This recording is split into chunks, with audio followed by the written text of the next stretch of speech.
And welcome to Sasquatch Says. I am your host, Dan Wetstein. Unfortunately, no co-host today due to me having to reschedule. Callie can't be here. That's on me. I'm sorry, guys. But hey, you got me, so that's something, right? So let's go ahead and let's jump into the Avalanche and things that are going on in the offseason as we are pulling closer and closer to a new season already. Just doesn't seem like there's enough of an offseason for the poor NBA and NHL, but hey, it keeps us entertained much more of the year than not. So, hey, who are we to complain?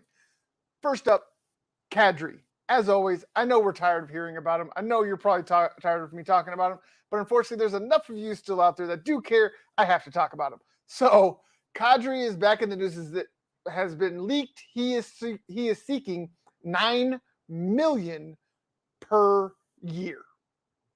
That makes a lot of sense of why he's still on the block, even though he is still by far, especially at this point, the best available free agent.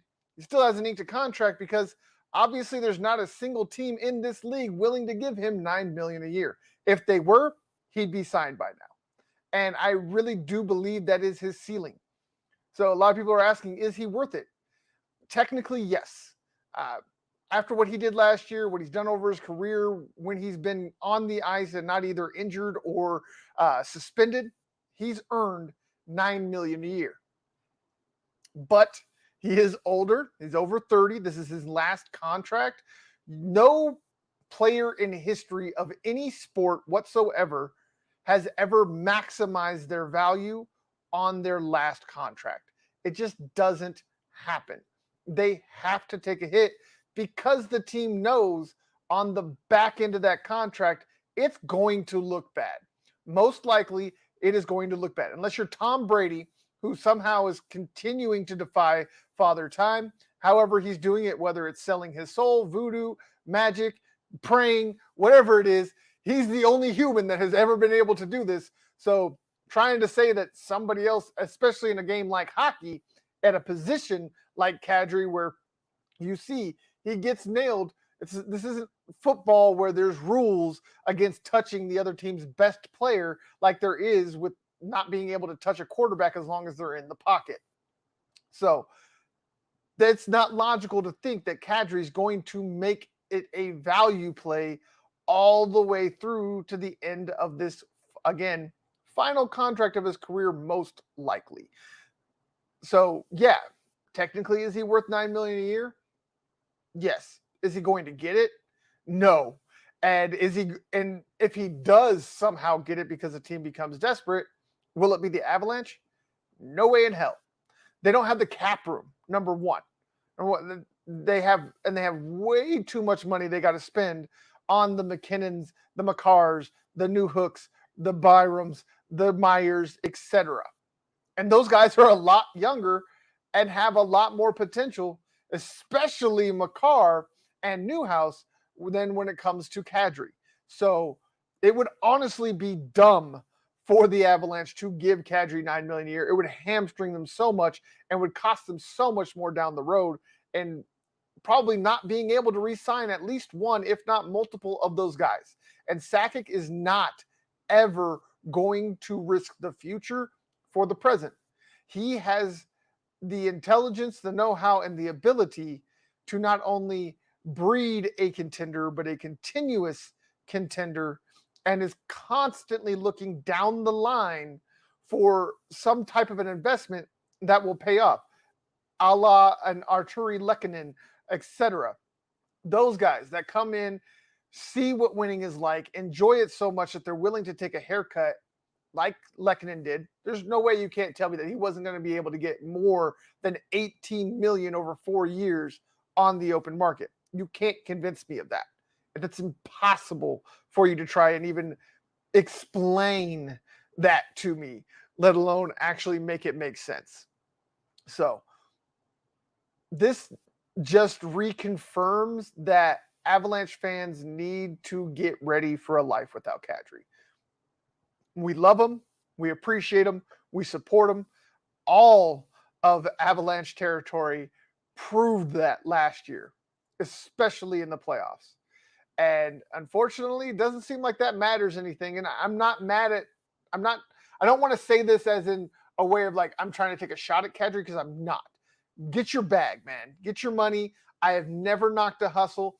I will never count another man's wallet. Not happening. I'm not that dude.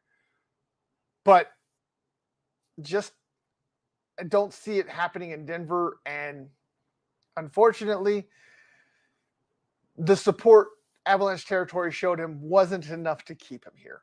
So this is where we stand. This is the update, and this is my take on it.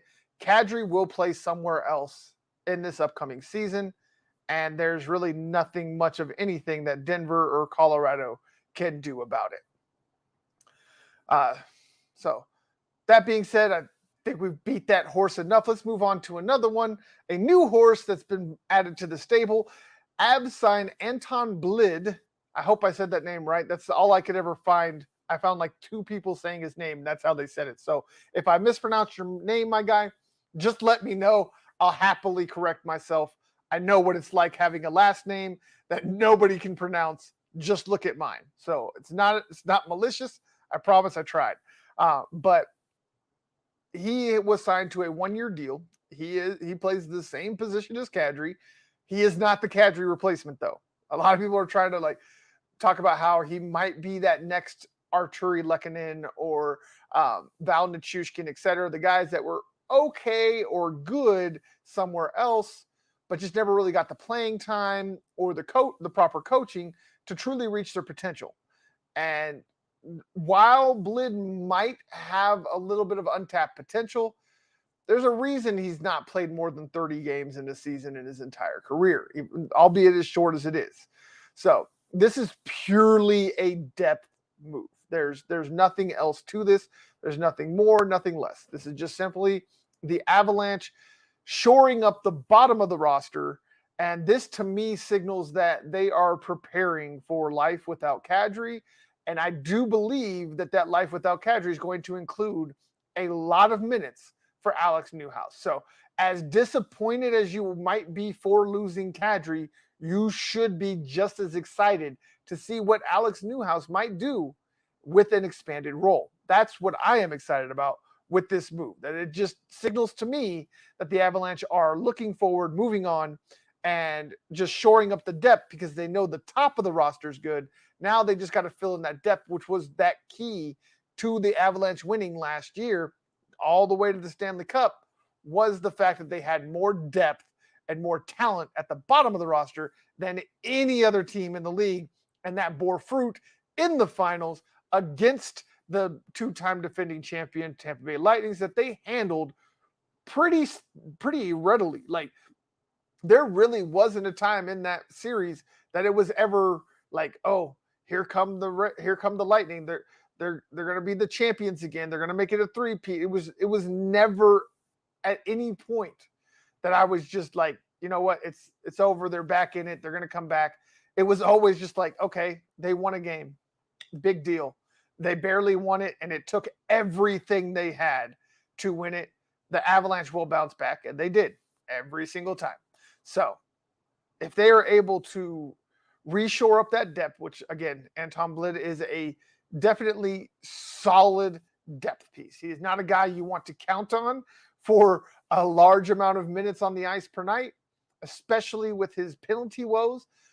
I love his physicality. I love the fact that in his most time last year, where he spent 34 games with the Penguins over in Pittsburgh, was the fact that in those 34 games, he averaged almost 3 hits per game. So that's over 60 hits or 90 hits in 30 games. But again, the penalty box, the fact that he spent as much time as he did in the penalty box, it's a little concerning. But again, this is a depth piece, somebody that's not going to be on the ice much. So if that's the biggest concern we have for the 4th or 5th best center or forward on the team, I think we're doing all right in that avenue. Just checking real quick for any comments, any people in. I appreciate y'all that have flown through. Let me check my Twitter real quick, because I did promise y'all I would keep a look on the Twitters to make sure that I don't miss anything. It looks like we are good there. So let's go ahead and move on to the next one, which is the off-season review, looking at the best value, best deal, and riskiest deal. I know you might think that best value and best deal are the same thing, but they're really not, and you'll see how. Best value, Valeri Nichushkin. Getting the nuke back on the ice for the Avalanche was the most crucial move. I know a lot of people wanted to see Kadri back. I was much more about Val and getting him back on the ice with McKinnon. There is just something special about that duo. They just know what the other one is thinking. It is unspoken communication to the core. Like, since the glory days of Forsberg and Sakic, I have not seen a duo complement each other so well as Val and Nathan.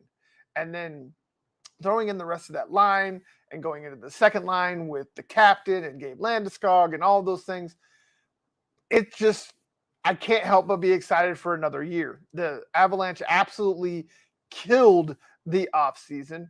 Even in their draft, where they had just a couple of picks, just about all of them were considered steals in the draft, with guys that had fallen or rose because of certain things. And so there's even with the fact that the Avalanche only had 3 picks in a 7-round draft, there were still pundits giving them C's and B's because of the previous traits as well as the value they were able to get in this draft, where they really didn't have any picks. So it just tells you and shows you that Sakic is one of the most well-rounded GMs, if not the most well-rounded GM, with one of the most well-rounded front offices in all of the National Hockey League. So, again, best value Val Nichushkin. Getting him back on the ice with McKinnon was should have been and was obviously numero uno on the list of the offseason.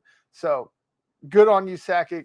Great move, great value. You got him at a discount. You got him locked in long-term. And it's not going to hinder Sakic from signing a lot of these other guys we've been talking about, like McKinnon, Makar, etc. So, best deal is going to be the Arturi Lehkonen. I know it sounds funny that I gave the best value to the largest deal given out, and I gave the best deal to the third smallest multi-year deal given out to any free agents this summer by the Colorado Avalanche. So, Arturi Lehkonen, 4 years, $18 million, best deal, best trade of the trade deadline last year, is the best deal, I think, across the board in NHL free agency. I don't see how anybody can say that a deal was struck with a more talented player for a smaller amount of money than what Sakic was able to do with Arturi Lehkonen. Next up is the riskiest deal. This is actually going to be a twofer. That even though the best deal, it also might be the riskiest deal. And that is giving Arturi Lehkonen the long-term deal that he was looking for. I love it. I believe it will pay off. But after the way he flopped at his previous location and really didn't do much of anything and was able to be gotten for next to nothing by Sakic because of how bad he played, gives you the chance that he didn't play well before he got the bag. How is he going to play well now that he does have the bag? He's got all this money. He can party. He can do all the things you worry about when a young man gets a lot of money. But Lehkonen just doesn't strike me as that guy. And with him spending his off seasons back in his home of Sweden, the vices of Sweden aren't the same as the vices of America. Now, I'm not knocking Sweden. I would love to go to Sweden. I would do anything, just about anything, to go to Sweden. It's a beautiful country, lots of history, lots of places I would love to go and explore and experience. But again, who talks about going to Sweden for the nightlife? Like, yes, the scenery, the daytime atmosphere, all these things. Nobody talks about the nightlife in Sweden because Swedes are just so laid back. They just chill. So that's what he does. He goes home, goes to Sweden, chills with his people, works out, plays hockey, keeps his nose clean. Now, if this was some 19, 20, 24-year-old kid from America, from like Los Angeles or New York or Miami or even close, or just lives in those states where he could easily get to them, that might worry me a little bit more. But Arturi, again, he's the riskiest deal, but also I don't think there's going to be that much risk, and it will pay off.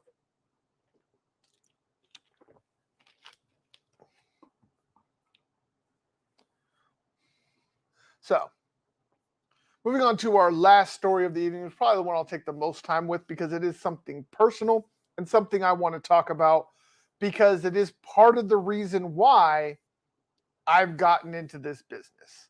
It is part of the reason why I have created the business that I have. And that is beat reporter Mike Chambers stirring the pot by posing with the Stanley Cup while smoking a cigar with beers in the background and hanging out and partying with the team that he covers.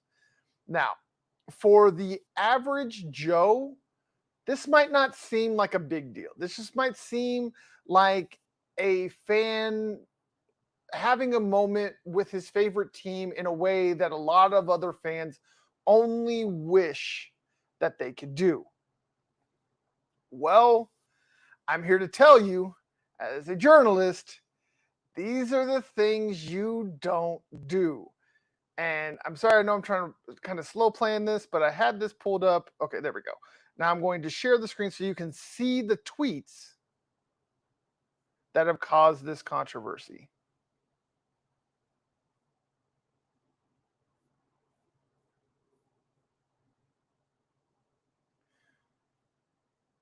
All right. There it is. That is the tweet, people. I know it seems benign and innocuous, but again, this is a verified journalist, proud father of a West Point cadet, a Denver Post journalist.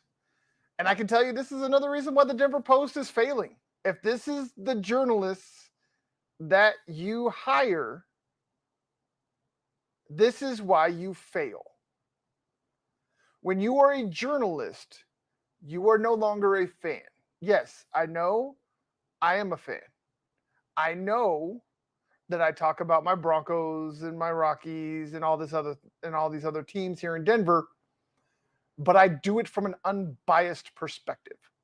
I admit when I have bias. I admit when I have maybe a little bit of a slanted view, but I always do my best to give my most unbiased opinion. I might have slightly tinted glasses, but I can always remove them when I'm telling a story.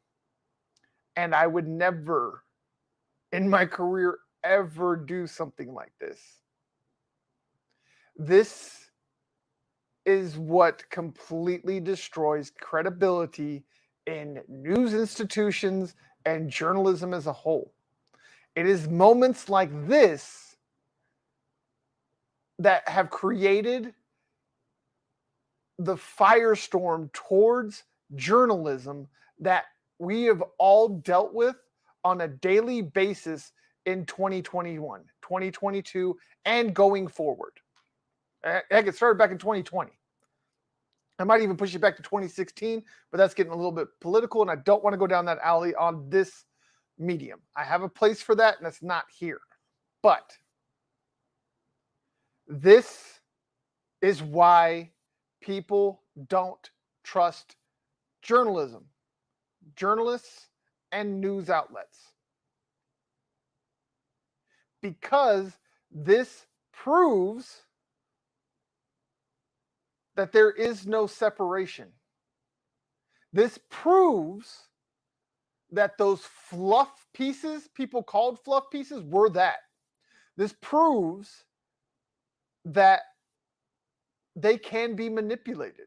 This shows that they might not always tell the truth because they're friends.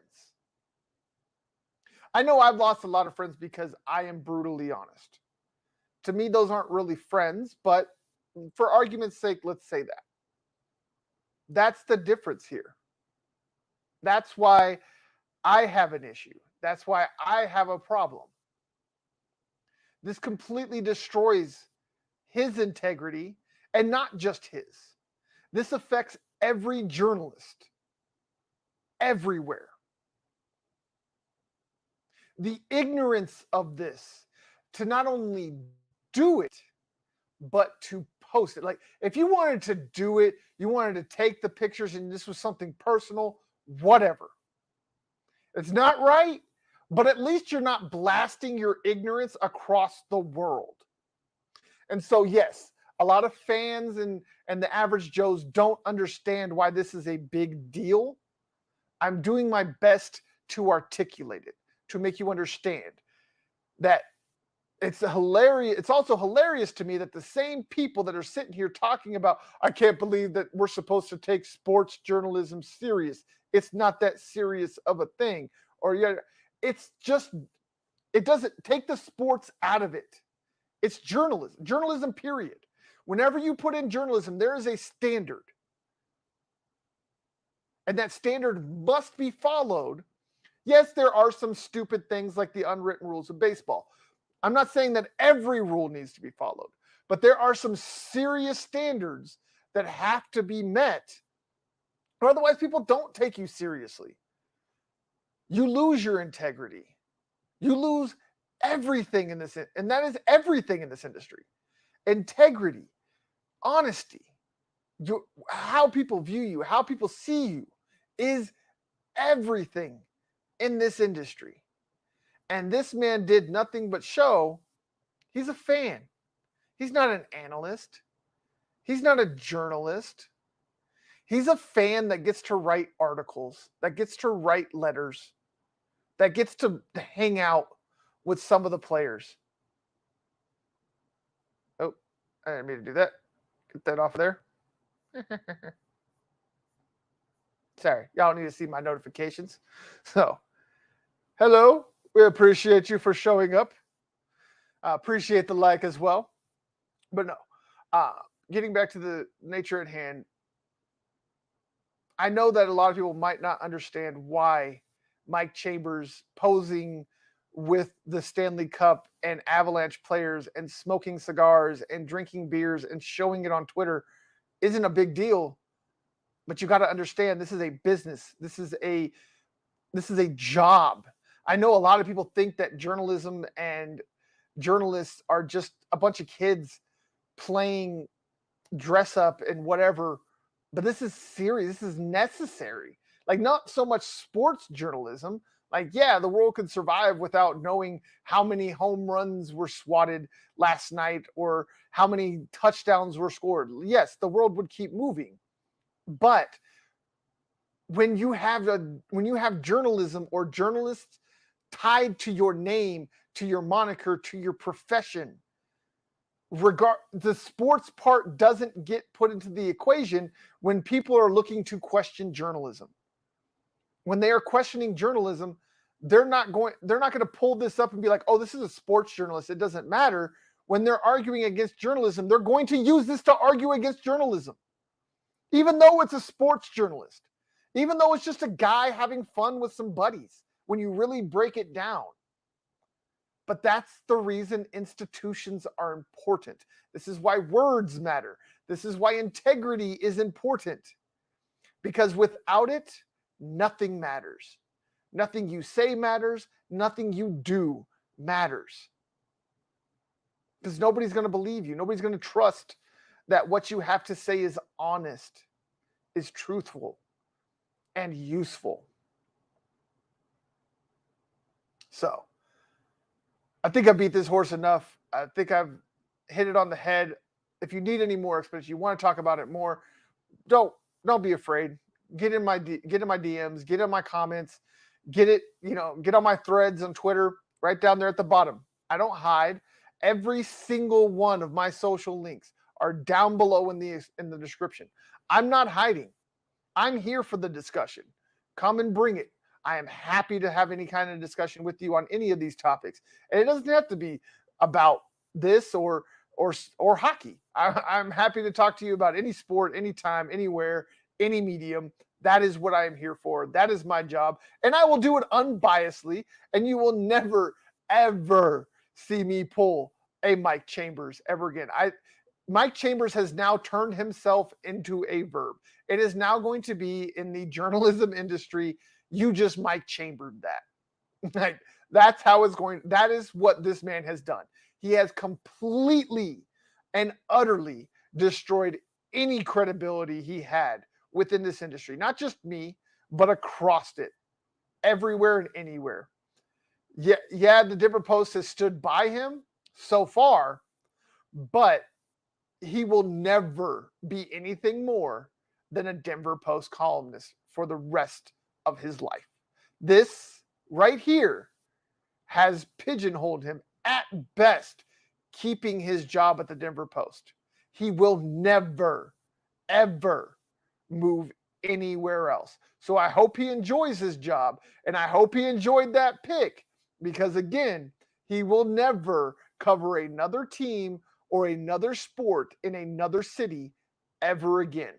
That's how important it was of what Mike Chambers did, and did it on Twitter. So, as always, remember, keep your Twitter fingers careful. I do my best. I suggest you do yours as well. If you are in my industry, learn from this. Do not repeat it. Mike Chambers did a very dumb thing, and Mike Chambers is going to have to pay for it. So make sure you don't do a Mike Chamber, and keep it moving. So, as always, I am your host, Dan Weststein. This is the Answers 42 Media Network, the Sasquatch Says podcast. I'm out. And as always, don't question the blue.